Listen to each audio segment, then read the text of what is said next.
Hi hello అండి. ఓం నమ శివాయ. మంచి విషయం తెలుసుకుందాం. బ్రిటిష్ వాళ్ళు ఎంత ప్రయత్నించినా ఆర్పలేకపోయిన శివజ్యోతి నేటికి అఖండంగా ప్రజ్వరిల్లుతోంది. పంచభూతలింగాలలో వాయులింగం శ్రీకాళహస్తిలో ఉన్నది. ఇక్కడ పరమేశ్వరుడు వాయువుకు ప్రతీక. వాయువును కంటికి కనిపించదు కనుక వాయువుకు సంకేతంగా గర్భగుడిలో శివజ్యోతి కదలడం ద్వారా శివుడు వాయు రూపంలో వ్యక్తమవుతున్నాడని విశ్వసిస్తాం.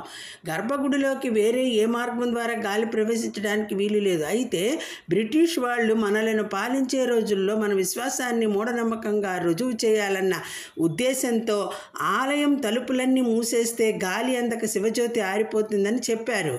ఇలా చేయడం ధర్మం కాదని ఎంతగా వారించినా అధికార మదం చేత బలవంతంగా ఆలయాన్ని మూసివేశారు. 24 గంటలు గడిచినా గర్భగుడిలోని శివజ్యోతి దేదీప్యమానంగా కదులుతూ ప్రజ్వలిస్తూనే ఉన్నది. అలా పరీక్షించిన బ్రిటిష్ అధికారి శరీర భాగాలు ఒక్కొక్కటిగా చచ్చబడిపోతూ వంట్లోని వేడి తగ్గిపోతూ ఊపిరి అందడం కష్టమైంది. అప్పుడు స్వామివారి మహిమ వల్లే కాబోలు ఇలా జరిగిందని తన తప్పు తెలుసుకొని వెంటనే ఆలయాన్ని తెరిపించి ప్రత్యేక పూజలు చేయమని అర్చకులకు మనవి చేశాడు.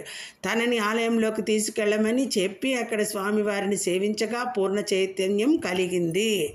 అంతేకాకుండా ఈ స్వామివారిని ఒక స్త్రీ సాలెపురుగు, కాళము, ఒక పాము, హస్తి, ఒక ఏనుగు పూజించడం ద్వారా ఈ క్షేత్రానికి శ్రీకాళహస్తి అని పేరు వచ్చింది.